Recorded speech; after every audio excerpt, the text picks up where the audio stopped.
Assalamualaikum warahmatullahi wabarakatuh. Alhamdulillahi rabbil alamin. Wassalatu wassalamu ala asyrafil anbiya'i wal mursalin habibina maulana Muhammadin wa ala alihi wa sahbihi ajma'in. Man yahdillah fala mudilla lah wa man yudlil fala hadiyalah. قال المصنف رحمه الله تعالى ونفعنا بعلومه في الدارين آمين ثم قال الباب السادس في آفات العلم وبيان علامات علماء الآخرة والعلماء السوء. Bab yang keenam menjelaskan tentang bahaya ilmu dan tanda-tanda ulama akhirat dan ulama jahat. Sungguh telah kami sebutkan penjelasan terkait keutamaan ilmu dan ulama, baik Al-Quran maupun hadis mawaroda, apa yang telah kami terangkan dahulu ya tentang kelebihan ilmu dan ulama. Begitu juga penjelasan terkait ulama yang jahat, ya. Itu cukup banyak penjelasan yang menjelaskan betapa tashdidatun azimatun, itu adalah bahaya yang besar, ya. Penegasan-penegasan, tashdidat. Saya koreksi ya, tashdidat itu penegasan-penegasan, azimatun yang tegas. Ya, yang menunjukkan bahwa mereka ulama yang jahat itu adalah makhluk Allah yang paling berat siksaannya pada hari kiamat. Nah, di antara hal yang paling penting terkait hal ini adalah mengetahui tanda yang membedakan ulama dunia, ulama jahat tadi, dan ulama akhirat. Yang kami maksud dengan ulama dunia, kata Imam Ghazali, adalah ulama-ulama jahat yang niat mereka menggunakan ilmu itu untuk menikmati kehidupan dunia, untuk bersedap-sedap dengan kehidupan dunia itu menggunakan ilmu yang Allah berikan kepada mereka.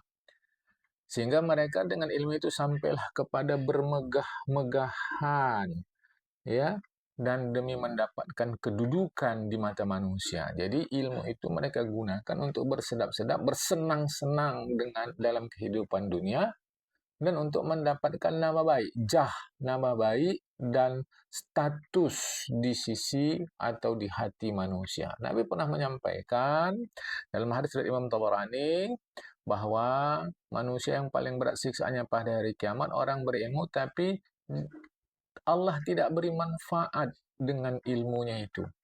Apa manfaat ilmu? Lihat hadis yang kedua pula.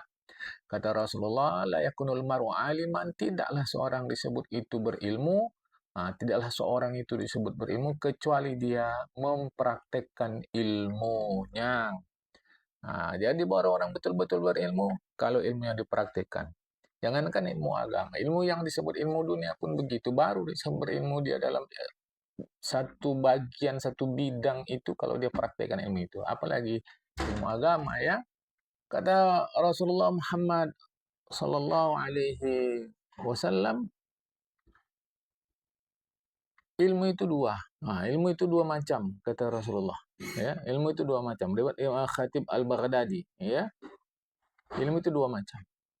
Satu, ilmu lidah.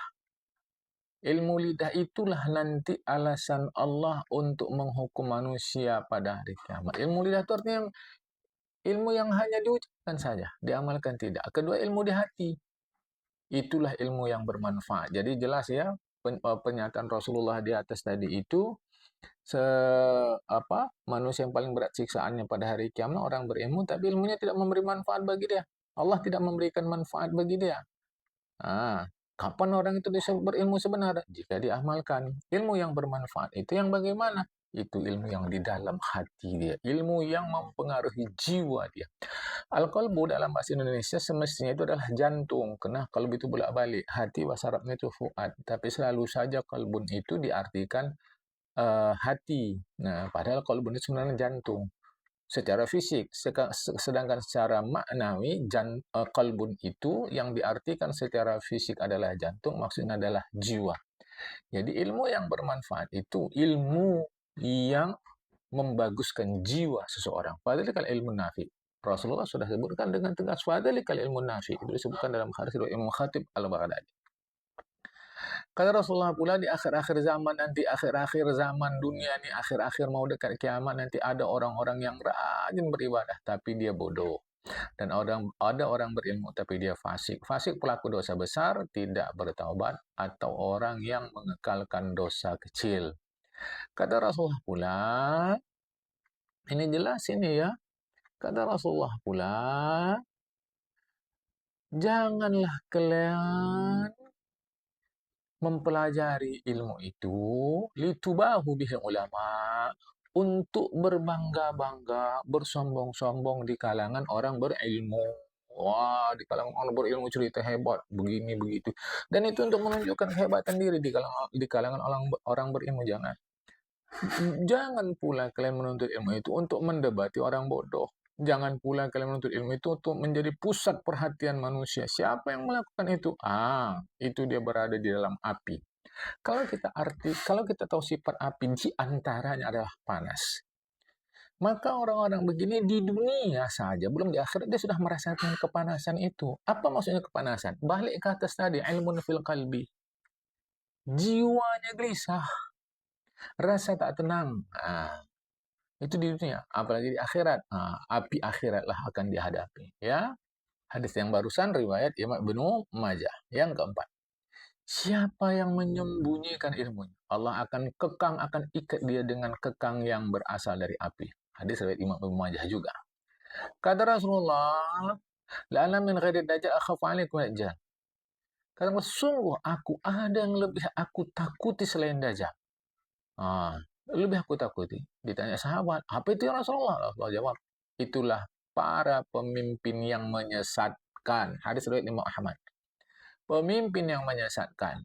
Belakangan ditafsirkan pemimpin yang menyesatkan ini ada dua. Ada pemimpin politik, itu termasuk pemimpin. Ada pemimpin dalam ilmu, itulah ulama. Mana-mana pun. Kalau dua-duanya itu menyesatkan, itu lebih mengerikan dari Dajjal. Kata Rasulullah pula, siapa yang bertambah ilmu tapi tak bertambah cerah. Hudan itu kan petunjuk cerah. Siapa yang mendapat ilmu? Siapa yang bertambah ilmunya tapi tak bertambah cerah jiwa pikirannya? Berarti tak ada lainlah dia selain bertambah jauh dari Allah Ta'ala, sumber kehidupan. Ya, itu jelas itu. Ini hadis riwayat Imam Dailami. Ya. Seterusnya, Nabi Allah Isa pernah menyampaikan, ila mata, kata Nabi Allah Isa alaihissalam, ila mata, sampai kapan kalian menjelaskan jalan itu kepada orang-orang yang memang berjalan di malam hari? Ila mata, sampai kapan kalian menjelaskan jalan itu kepada orang-orang yang berjalan di malam hari? Ya, sampai kapan? Sementara kalian bersama orang-orang yang sesat. Artinya kalian sudah punya alat, tapi kalian bersama orang sesat. Macam mana kalian memberikan petunjuk kepada orang yang berjalan di malam hari? Ya, ini dan hadis-hadis yang lain menunjukkan bahayanya, betapa besarnya bahaya ilmu. Tentu maksudnya seperti yang sudah kita jelaskan di awal-awal ya, tentang ilmu. Udah terang, udah di awal dulu sudah kita terangkan.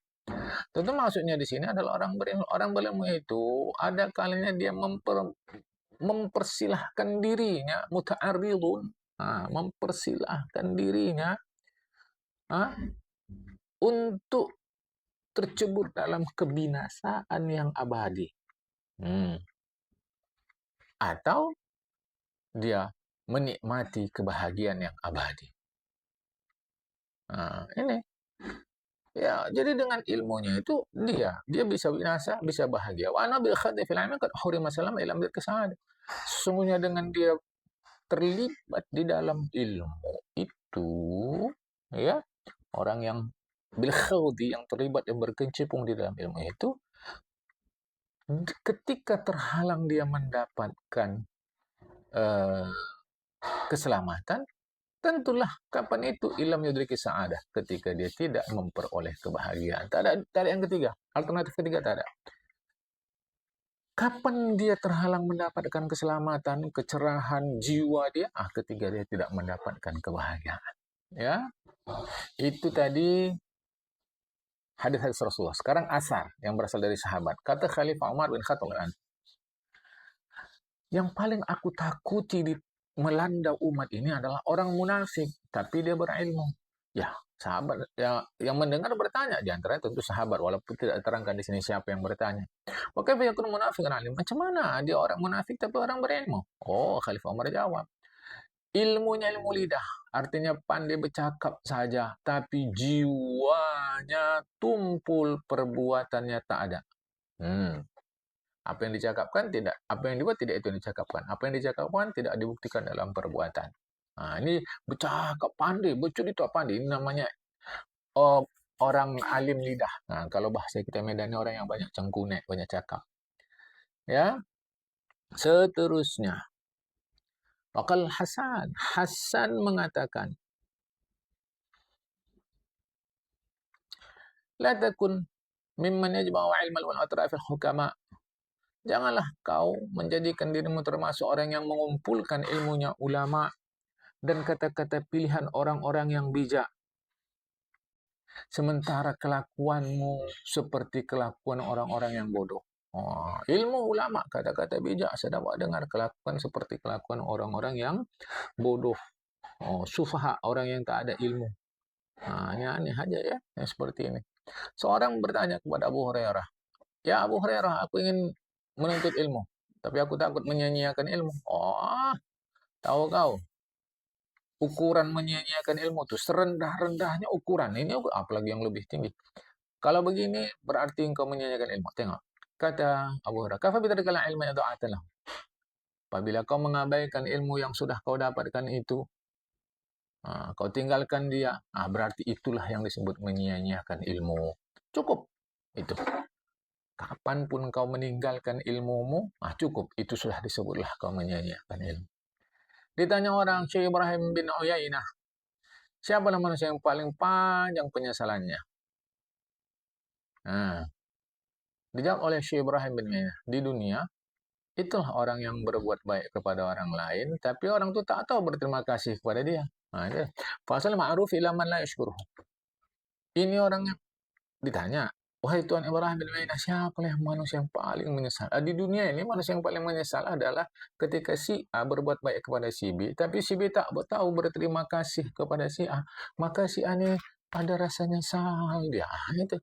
Adapun nanti waktu mau mati, itu orang alim, tapi berbuat sia-sia dengan ilmunya. Kalau bahasa kita, orang alim yang menyia-nyiakan ilmunya.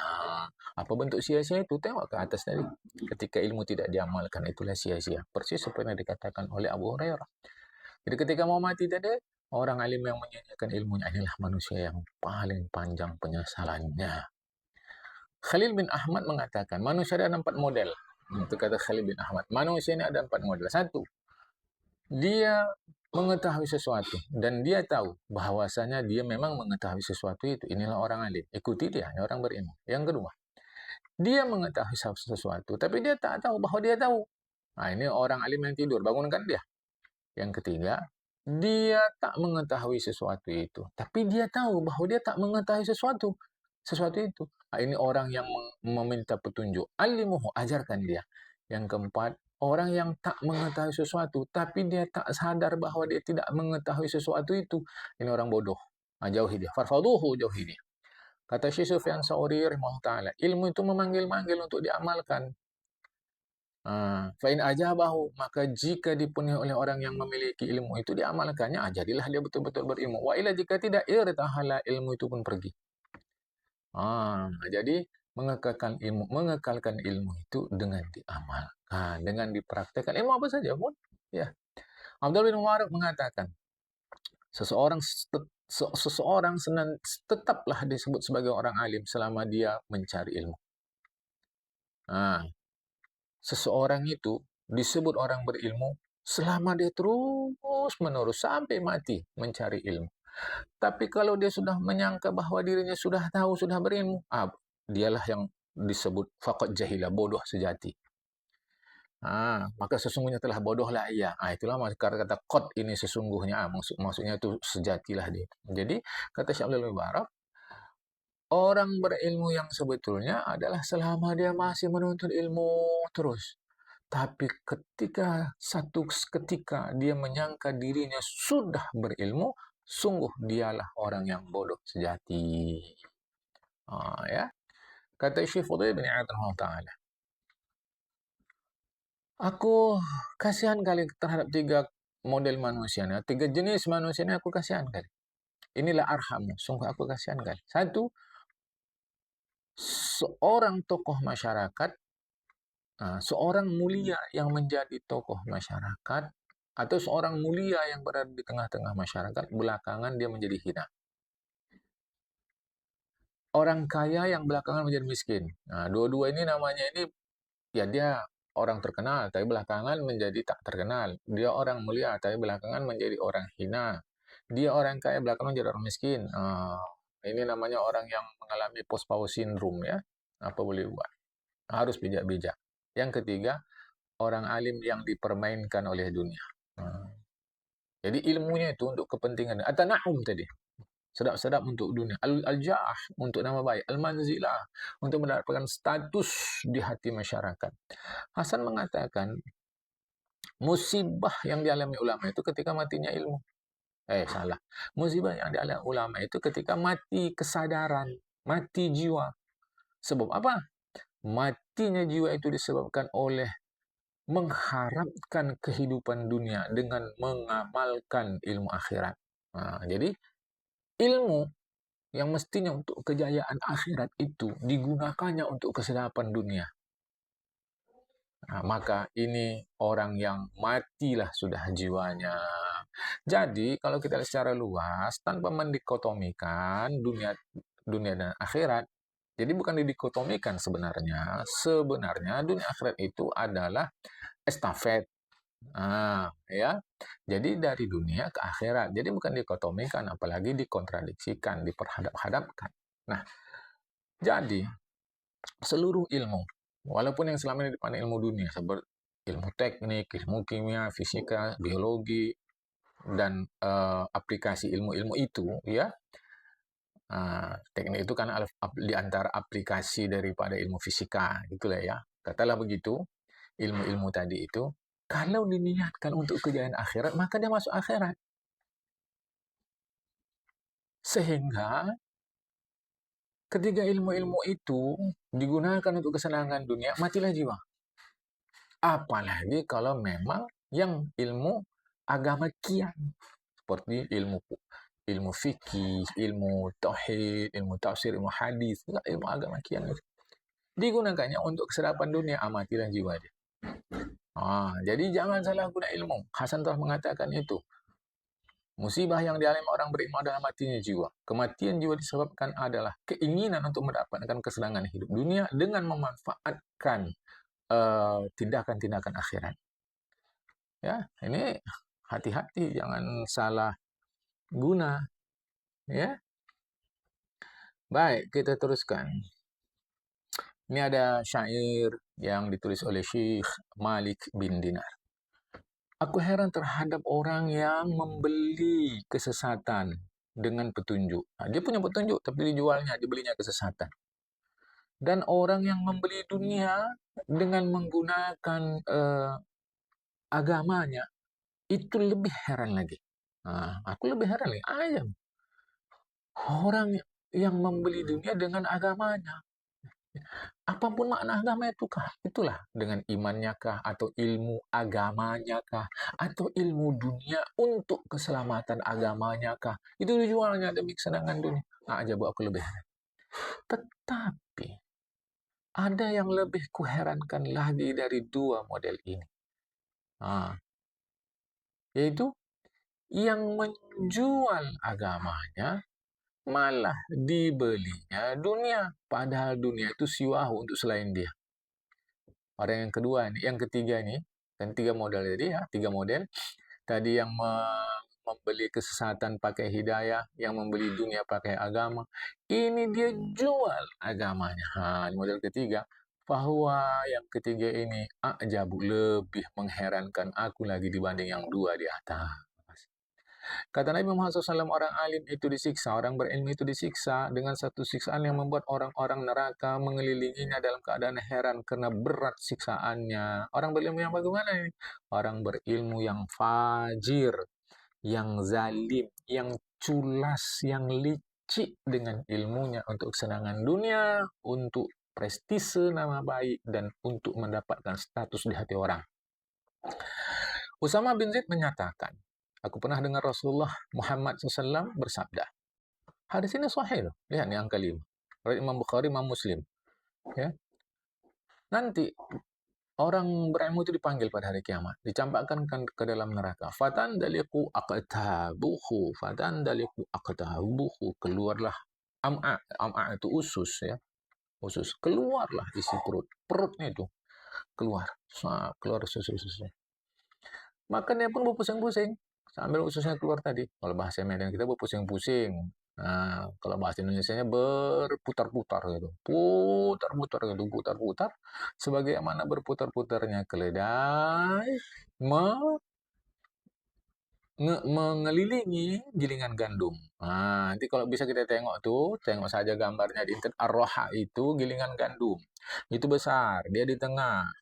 Batu besar itu, jadi ada kayu diletak di atas keledai tadi. Keledai itu berjalan memusing, itu memutarilah. Dia bergerak kan, terpusing, maka beradulah eh, batu dengan batu, haluslah gandum tadi. Gitu ya. Jadi persis macam itu di dalam neraka. Maka orang-orang neraka pun mengelilingi dia. Mereka bertanya, apa yang terjadi sama kau? Dia jawab, aku waktu di dunia dulu, ku suruh orang buat baik, tapi aku tak buat. Kularang orang buat jahat, tapi kulakukan. Inilah aku. Itu ya. Dilipat gandakan siksaan orang berilmu terkait perbuatan maksiat yang dilakukan karena dia berbuat maksiat durhaka kepada Allah berdasarkan ilmunya. Meskinya kalau berdasarkan ilmu itu dia jadi baik, tidak durhaka, tapi justru digunakannya ilmunya itu untuk durhaka kepada Allah. Karena itu Allah mengatakan, Bismillahirrahmanirrahim, innal munafiqin fi darkil asfali minan nar. Orang munafik itu di dalam kerak neraka. Kenapa mereka ingkar setelah mereka mengetahui ini? Surat An-Nisa, surat 4 ayat 145. Allah Ta'ala menjadikan orang Yahudi itu lebih jahat dari orang Nasrani. Padahal orang Yahudi tidak pernah mengatakan Allah beranak. Dan orang Yahudi tak pernah mengatakan Allah adalah oknum ketiga daripada 3 oknum yang menjadi satu Tuhan. Enggak pernah.